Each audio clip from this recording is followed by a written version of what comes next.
हाय मित्रांनो, हा वरी व्हिडिओ पहा। या व्हिडिओमध्ये तुम्हाला एक मुलगा दिसत आहे। ते इतकं पाण्यात भिजून पण त्यानं ठामपणे त्याच्या कामावर जात आहे।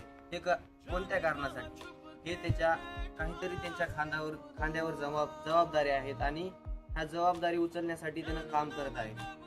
की असे सगळेच मुलं नसतात की त्यांना फायनान्शियल सपोर्ट भेटतं। काही 20% पोरं असतात की त्यांना फायनान्शियल सपोर्ट भेटतं, त्यांची एक लाईफ सुधारते।